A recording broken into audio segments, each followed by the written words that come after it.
show, you'll hear from diverse voices across the island chain.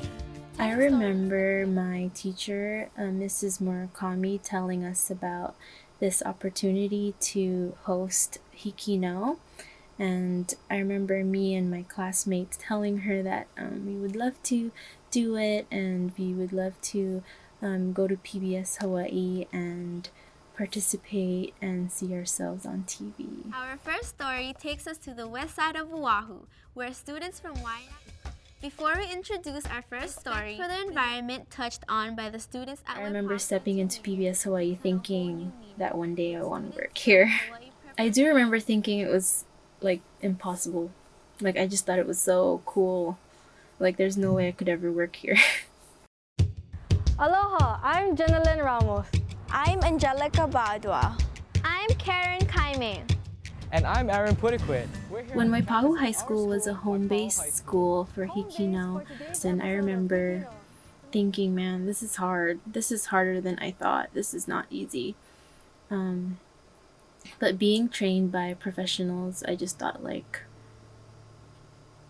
we should get more credit for this in class because this is not easy. It's not just your usual class project. It's for the whole community to see.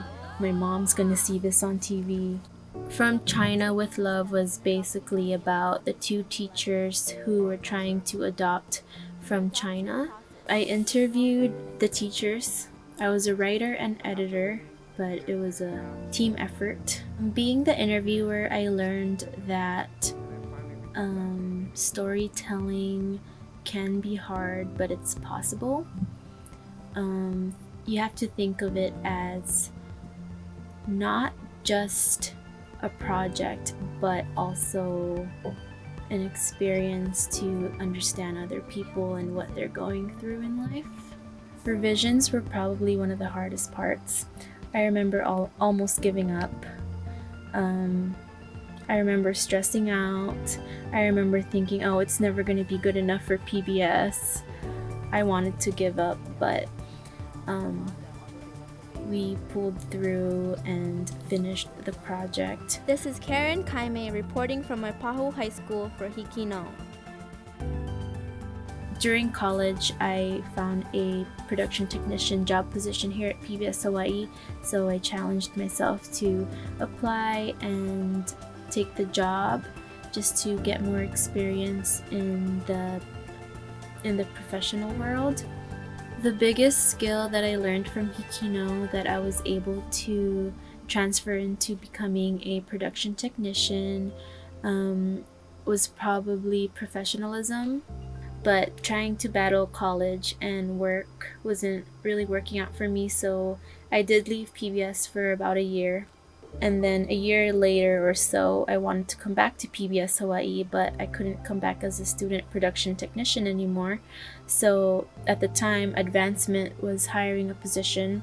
Advancement is the fundraising department, and it's not production, it's not like HIKI NŌ or being in the studio all the time. It's behind the scenes of all that, basically. Because of Advancement, HIKI NŌ can continue and everything else that we do here at PBS. I love what PBS Hawaiʻi represents.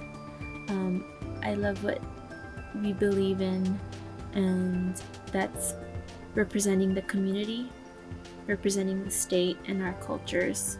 And that's one of the biggest things that I love about being here. On August 14th, 2020, I gave birth to my baby girl, Alana Bell Mason. I'm 26 years old, and now I'm a mother, and I'm still working at PBS Hawaiʻi. It's not just work that I have to focus on, but also being a mom. It's made me a better person. It motivates me every single day to do my best. If my 16-year-old self was to look at me now, I would think that, wow, she's come a long way. I want to be like her.